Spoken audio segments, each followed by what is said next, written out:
Hello दोस्तों, मैं हूं विकास। स्वागत करता हूं एक बार आपका फिर से एक बेहतरीन वीडियो में। इसमें हम महिलाएं जो बहुत चर्चित रही हैं दुनिया देश की, चाहे भारत की हों या किसी अन्य देश की, उनसे रिलेटेड जो भी क्वेश्चन आपके एग्जाम में पूछे जा सकते हैं, जिनकी संभावनाएं हैं, जो आपके 2022 और 23 में चर्चित महिलाएं थीं, उनको ये पढ़ने वाले हैं। इस पूरी कंप्लीट वीडियो का एक पार्ट पहले बन चुका है, ये उसका सेकेंड पार्ट होगा, तो कंप्लीट जाके आप वीडियो देख लीजिएगा। चलिए आगे बढ़ते हैं, हम अपना स्टार्ट करते हैं सेशन। लेकिन सेशन को स्टार्ट करने से पहले आपके लिए एक बेहतरीन सा कोट, लग चुकी है तल्व मंजिल की, लग चुकी है तल्व मंजिल की, खुद को आग में झोंक देंगे। ठोकरें कहती हैं मारा जाएगा, ठोकरें कहती हैं मारा जाएगा, हौसला कहता है देख लेंगे। तो इसी कोट के साथ चलिए आगे बढ़ते हैं और अपना ही मोटिवेशन ऐसे बनाए रखिए और वीडियो में देखिए, पूरी चीज़ नोट करिए जाइए और एग्जाम को क्वालिफाई करिए। तो हमारा यहाँ पर आप देखेंगे पहला हो जाएगा कि भारतीय प्रेस परिषद यानी कि पीसीआई की नई अध्यक्ष कौन बन चुकी हैं। तो नई अध्यक्ष की बात करें, जो महिला एक हैं, वो है रंजना प्रकाश देसाई। आपका राइट आंसर हो जाएगा। पीसीआई की अगर हम फुल फॉर्म की बात करें तो प्रेस काउंसिल ऑफ इंडिया इसका फुल फॉर्म होगा। इनकी फ़ोटो आप देख सकते हो, ये है रंजना प्रकाश देसाई। जैसा कि आपकी सहूलियत के लिए फ़ोटो भी साथ ले आए हैं, जो कि आपको और बेहतरीन तरीके से इनको याद हो जाए। स्थापना की बात करें पीसीआई की तो 4 जुलाई 1966 में हुई थी। मुख्यालय इसका दिल्ली में है। और इसके पहले अध्यक्ष की बात करें तो आर मधुलकर इसके पहले अध्यक्ष थे, आपको याद रखना है। आगे बढ़ते हैं। आगे बोला गया है क्वेश्चन में कि केंद्रीय माध्यमिक शिक्षा बोर्ड यानी कि सीबीएसई के नए अध्यक्ष कौन हैं, ये कौन बन चुकी हैं। तो इसका राइट आंसर होगा निधि छिब्बर इसके अध्यक्ष हैं, आपको याद रखना है। सीबीएसई का फुल फॉर्म देखें तो central board of secondary education इसका फुल फॉर्म होता है। स्थापना 1929 में होती है। कहाँ पर मुख्यालय है, तो दिल्ली में इसका मुख्यालय है, आपको याद रखना है। अगला क्वेश्चन है कि हाल ही में हिंदी उपन्यास रेत यानी कि रेत समाधि टॉम ऑफ सैंड को अंतर्राष्ट्रीय बुकर प्राइज़ मिला है। उस उपन्यास को किसने लिखा है, आपको बताना है। तो ये पूछा जाएगा तो बताना है आपको कि रेत समाधि ये गीतांजलि श्री द्वारा लिखा गया है। और अगर इसे पूछा जाए कि ट्रांसलेटर किया, अंग्रेजी जो ट्रांसलेटर हैं एक डेजी रोगवेल, उनको भी ये मिला हुआ है। तो यूनाइटेड किंगडम में इसका आयोजन किया जाता है, ये आपको याद रखना है। इसकी स्थापना कब होती है बुकर प्राइज़ की, तो जून 2004 में इसकी स्थापना होती है। ठीक है, गीतांजलि श्री मूल निवासी कहाँ के हैं, तो आपको याद रखना है कि मैनपुरी की ये मूल निवासी हैं, आपको ये याद रखना है। इससे रिलेटेड टर्मिनोलॉजी जो कि परीक्षाओं में पूछे जा सकते हैं। आगे बढ़ते हैं। आगे बोला गया है कि यूरोपीय फुटबॉल महासंघ यानी कि यूईएफए के सर्वश्रेष्ठ महिला फुटबॉल खिलाड़ी ऑफ द ईयर 2022 का पुरस्कार किसने जीता है। तो इसका राइट आंसर हो जाएगा आपका एलेक्सिया पुटेलस। एलेक्सिया पुटेलस जो कि स्पेन की हैं, इनको आप देख सकते हो, ये हैं एलेक्सिया पुटेलस।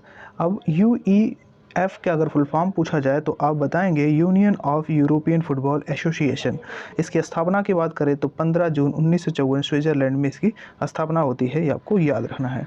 आगे बढ़ते हैं। तो बोला गया है यूनियन, ठीक है, संयुक्त राष्ट्र, ठीक है, यूनाइटेड नेशन में भारत की अस्थाई जो प्रतिनिधित्व है वो किसके द्वारा किया जा रहा है, किसको नियुक्त किया गया, आपको ये बताना है। तो आपको राइट आंसर क्या हो जाएगा, रुचिरा कंबोज जी की फ़ोटो आप यहाँ पर देख सकते हैं, आपके सहूलियत के लिए इसे लाया गया है। अगर हम बात करते हैं यूएन में कितने अंग है, यूएन के 6 अंग हैं, आपको याद रखना है। संयुक्त राष्ट्र के 6 अंग हैं। अगर उसमें हम बात करें संयुक्त राष्ट्र की स्थापना की तो 24 अक्टूबर 1945 में इसकी स्थापना होती है।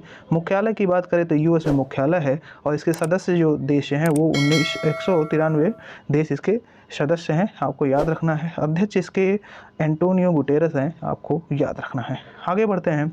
अगला क्वेश्चन है कि हाल ही में किसने Aster Guardian global award nursing award किसने जीता है 2022 का, आपको बताएं। तो वो हो जाएगा राइट आंसर अन्ना कावले दुबा।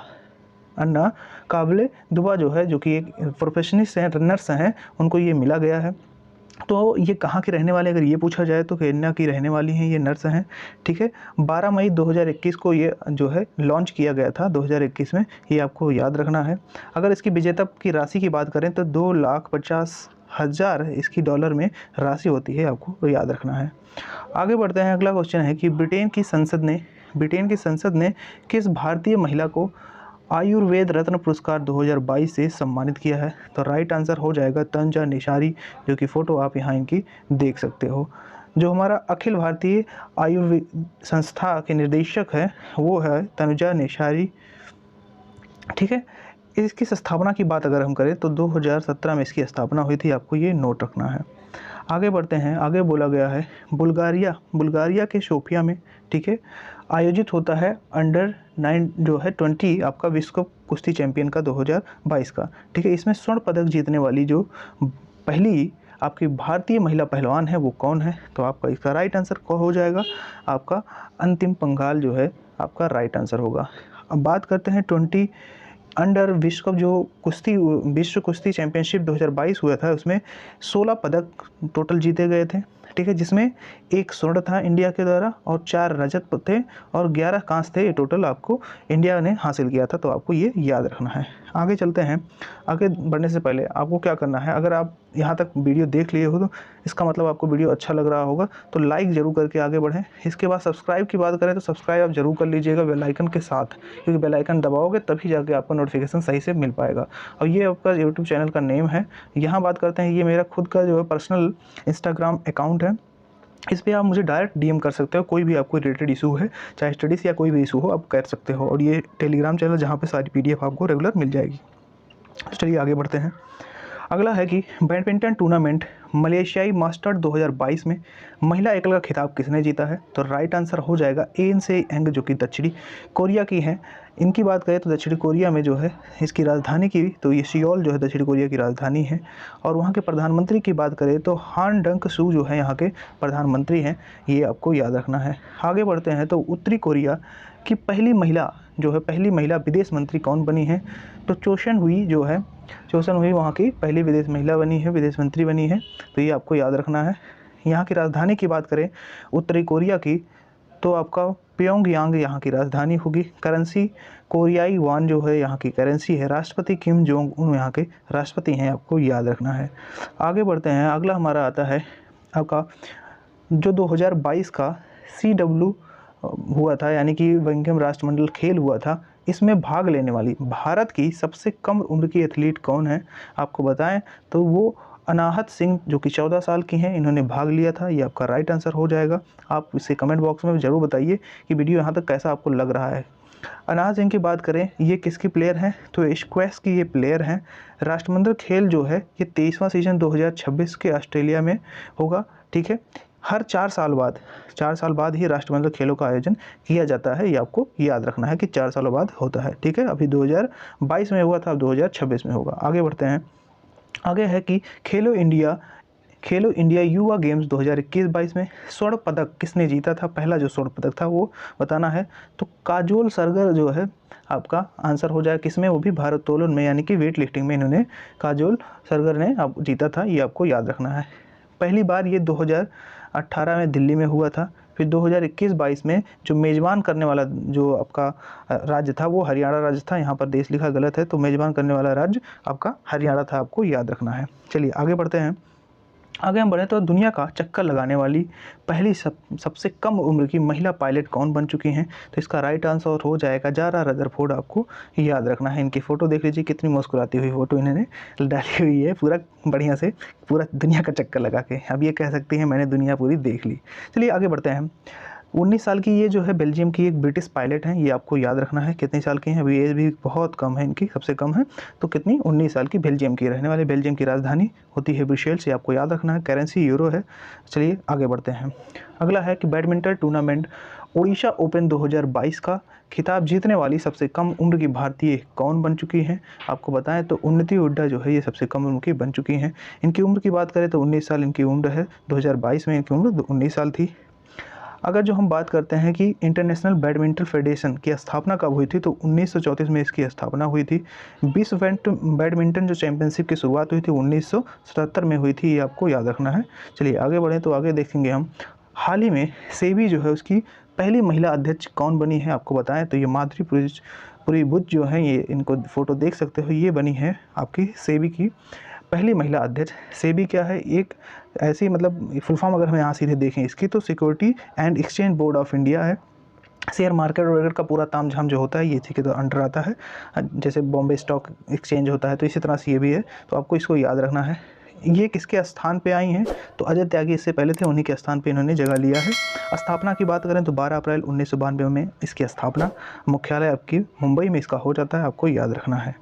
आगे बढ़े तो IOC यानी कि अंतर्राष्ट्रीय ओलंपिक समिति की एवलीट आयोग जो था, ठीक है, एवलीट आयोग होता है IOC के, उसकी नई अध्यक्ष कौन बन चुके हैं ये बताएं। तो एम्मा टेरहो जो है यहाँ के जो पहली महिला अध्यक्ष बन चुकी हैं, नई अध्यक्ष बन चुकी हैं महिला की। इसकी स्थापना की बात करें तो इसकी स्थापना 1894 में हुई थी। फुल फॉर्म IOC के पूरा इंटरनेशनल ओलंपिक कमेटी इसका फुल फॉर्म है। मुख्यालय लुसाने स्विट्जरलैंड है, आपको याद रखना क्योंकि ये बार बार परीक्षाओं में पूछे जाने वाला क्वेश्चन है। अगर इसके अध्यक्ष की बात करें तो थॉमस वास जो है इसके अध्यक्ष हैं, आपको याद रखना है।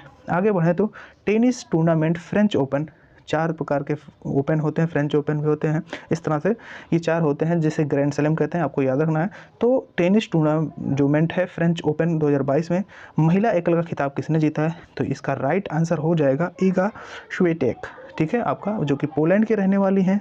आयोजन कहाँ होता है? तो पेरिस फ्रांस में आयोजन हुआ था। ये कौन सा संस्करण था? तो ये 126वां संस्करण था। 4 टूर्नामेंट होते हैं, आपको हमने पहले ही बता दिया। सामूहिक रूप से चारों को मिला के ग्रैंड स्लैम कहते हैं। जो चारों जीत जाता है उसे ग्रैंड स्लैम माना जाता है कि इन्होंने जीत लिया है, ठीक है। सबसे ज़्यादा अगर हम बोलें सबसे ज़्यादा किसने ग्रैंड स्लैम जीते हैं तो उनका नाम आता है राफेल नडाल, जो कि 22 ग्रैंड स्लैम आज तक जीत चुके हैं, तो आपको ये याद रखना है। चलिए आगे बढ़ते हैं। आगे बढ़ें तो बैडमिंटन टूर्नामेंट सिंगापुर ओपन, आप यहाँ देख सकते हो दूसरा ओपन जो कि सिंगापुर ओपन है, इसमें महिला एकल का खिताब किसने जीता? तो PV सिंधु, जो कि भारत की रहने वाली है, भारत की बेहतरीन शेरनी है जिन्होंने ये पुरस्कार जो है अपने खिताब अपने नाम किया है। ओलंपिक खेलों में जो महिला एकल बैडमिंटन का रजत पदक हुआ है वो कांस्य पदक जीतने वाली भारत की ओर से पहली खिलाड़ी ये बन चुकी हैं, तो आपको ये याद रखना है, ठीक है। आगे बढ़ें तो अगला हमारा आता है भारत की पहली केप ऑफ स्टार्स जो है कौन बन चुकी हैं? इसका राइट आंसर हो जाएगा श्रीलंका, जो कि उड़ीसा की रहने वाली हैं। आप कमेंट बॉक्स में उड़ीसा के मुख्यमंत्री और राज्यपाल का नाम बताइए, जरूर से बताइएगा, जिससे कि आपको रिवीजन होता रहेगा। बहुत जल्द इन सबसे रिलेटेड भी क्वेश्चन लेके आएंगे, वीडियो बनाएंगे, तो वीडियो को लाइक जरूर कर दीजिएगा। अगर हम केप ऑफ स्टार की बात करें तो ये कोरियन एक रियलिटी TV शो है। इसमें इन्होंने पार्टिसिपेट किया था, जिसमें 3 जज होते हैं और जज करते हैं। तो यहाँ इन्होंने अपना जो है विनर घोषित हुए हैं श्रीलंका, तो आपको याद रखना है। आगे बढ़ें तो विश्व की सबसे युवा प्रधानमंत्री बनने वाली सना मरीन किस देश की हैं? तो इसका राइट आंसर हो जाएगा फिनलैंड, ठीक है। ये इनकी फ़ोटो आप देख सकते हो, ये सबसे युवा प्रधानमंत्री बन चुकी हैं, ठीक है। 36 साल इनकी उम्र है अभी, कितनी टोटल? सिर्फ 36 साल इनकी उम्र है जो प्रधानमंत्री जिस उम्र में इन्होंने पद संभाला है। राजधानी की बात करें अगर हम फिनलैंड की, तो आपका राजधानी जो इसकी हो जाएगा हेलसिंकी, इसकी राजधानी होगी। करेंसी इसका यूरो है, आपको याद रखना है। आगे बढ़ें तो भारतीय विज्ञापन मानक परिषद ASCI की नई जो CEO हैं वो कौन बन चुके हैं? तो आपका राइट आंसर होगा मनीषा कपूर, जिसकी फ़ोटो आप यहाँ पर देख सकते हो। चलिए अगर हम बात करें ASCI की फुल फॉर्म की, तो advertisement standard council of India, इसका राइट आंसर हो जाएगा। मुख्यालय इसका मुंबई में है। अध्यक्ष सुभाष कामठी जो है इसका राइट आंसर हो जाएगा, और स्थापना इसकी 1985 में हुई थी, आपको याद रखना है। आगे बढ़ते हैं तो अमेरिका सुप्रीम कोर्ट की पहली अश्वेत महिला जज कौन बनी है? आपको बताएं तो केंताजी ब्राउन जैक्सन जो है इसका राइट आंसर हो जाएगा, जो कि आपको फ़ोटो में दिख रहा है। राजधानी बात करें अमेरिका की तो वाशिंगटन DC है। जो बाइडेन 46वें इसके राष्ट्रपति हैं। अमेरिकी डॉलर इसकी मुद्रा, और उपराष्ट्रपति कमला हैरिस जो कि भारतीय मूल की हैं, आपको याद रखना है।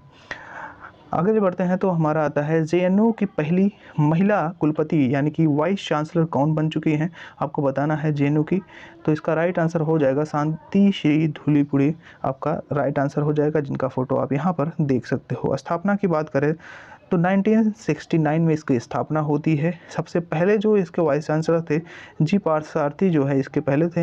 ये कब बने थे? तो 1969 से लेकर 74 तक ये वाइस चांसलर बने रहे थे, इसको आप याद रख सकते हो। आगे बढ़ते हैं तो हंगरी की पहली महिला राष्ट्रपति कौन बनी है? ये आपको बताना है, तो इसका राइट आंसर आप देख सकते हो कैटेरिना नोवाक जो है इसका राइट आंसर हो जाएगा। ये हंगरी की जो है पहली महिला राष्ट्रपति बन चुकी हैं। ये हंगरी यूरोपीय महाद्वीप में है, इसको आप याद रख सकते हो। राजधानी की बात करें तो बुडापेस्ट इसकी राजधानी है, और फोरेंट इसकी जो है करेंसी है। प्रधानमंत्री की बात करें तो विक्टर ओरबान जो है इसके प्रधानमंत्री हैं, आपको ये याद रखना है। बस आज की वीडियो यहीं पर हम एंड करते हैं, क्योंकि हमने अभी तक पहला और दूसरा पार्ट मिला के सारे जो इंपॉर्टेंट महिलाएं थी उनको कवर कर लिया है। तो वीडियो अगर अच्छा लगा तो थम्स अप करके आप जाइए, कमेंट में सजेशन दे के जाइए, और वीडियो कैसा लगा हमें बताइए, कोई सजेशन हो जरूर दीजिएगा। चलिए मिलते हैं अगली वीडियो में, तब तक के लिए जय हिंद जय भारत।